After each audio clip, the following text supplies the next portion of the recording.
Yan po yung You know, here's the thing. Whether or not you are a disciple or a follower of Christ, you will experience pain. You will experience sickness, diba? You will experience problem.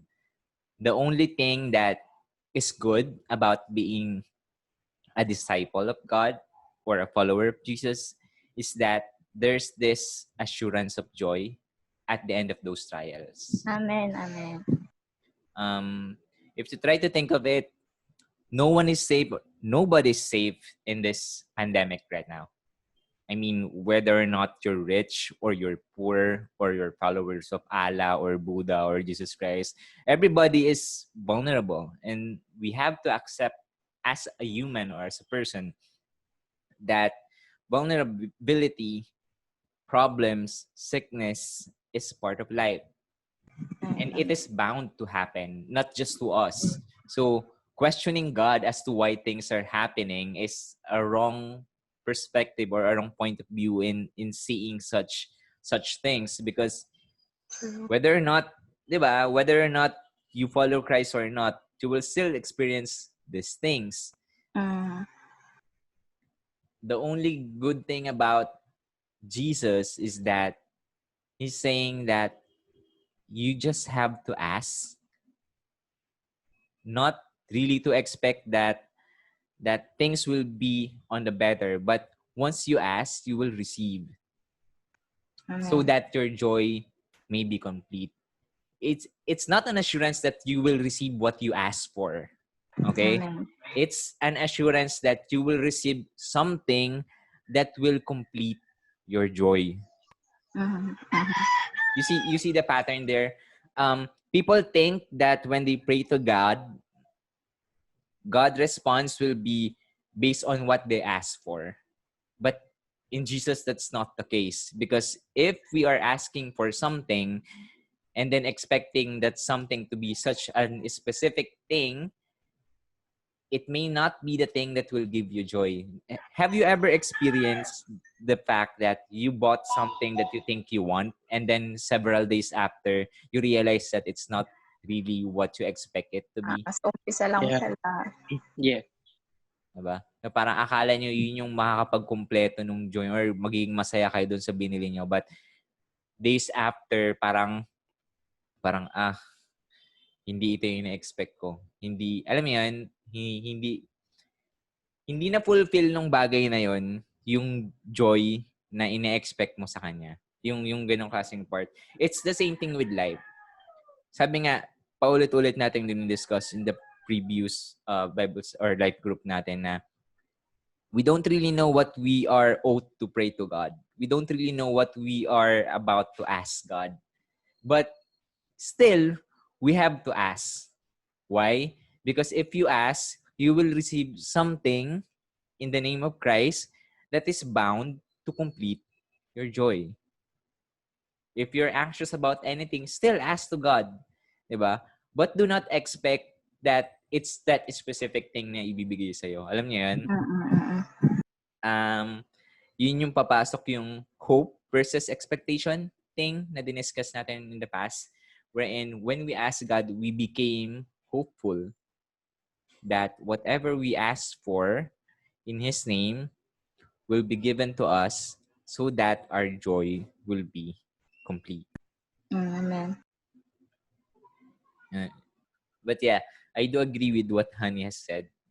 But in the end, it's all about the fulfillment of joy in God's view. It's not on your own perspective of joy. Kasi nga, babalik tayo, hindi natin alam kung ano yung makapagkumpleto sa atin, di ba? Even relationships doesn't complete us, di ba? Even, akala mo magiging masaya ka kapag nagka-boyfriend ka or nagka-girlfriend ka. Hindi yun yung sagot dun eh. Di ba? Di ba, Honey? Mukha nga. Mukha nga. God is an overflowing God. Therefore, if we are a followers of God, we must also be an overflowing followers of God. Kasi hindi ka naman makakapag-share ng things about blessing kung ikaw sa sarili mo hindi ka blessed. Hindi hindi ka makakapagmahal kung hindi mo mahal yung sarili mo. Diba? Hindi mo kayang, in short, hindi mo kayang mag-share ng wala ka.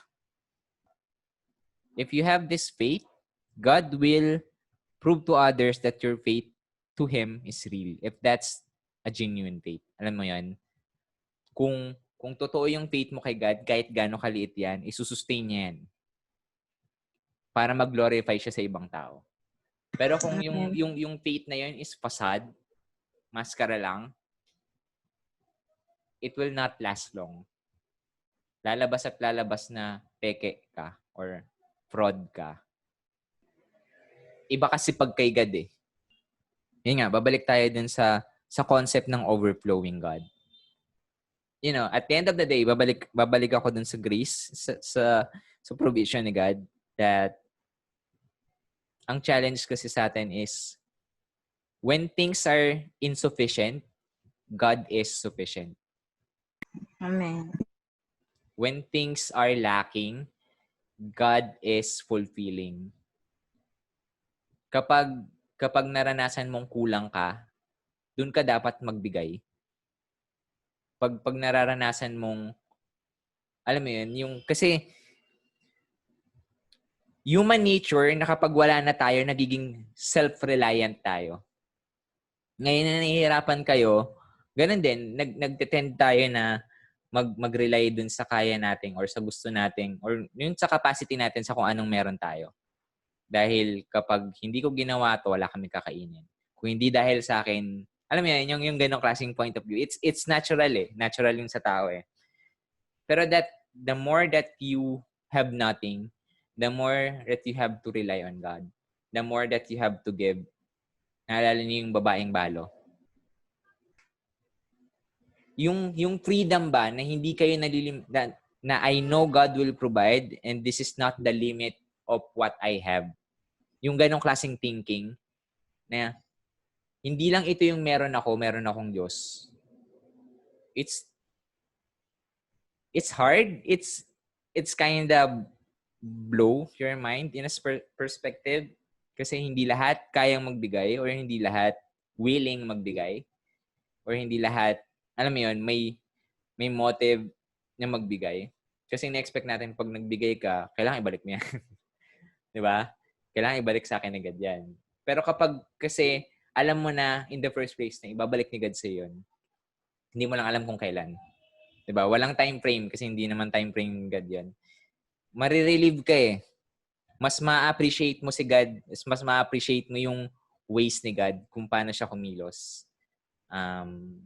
Again, it's about the fulfillment of joy that when you give up something, when you experience trials, you ask and then you will receive so that the joy will be fulfilled. Amen. So ayun, ang dami ko nang sinasabi, but at the end of the day, God is God and God is gracious.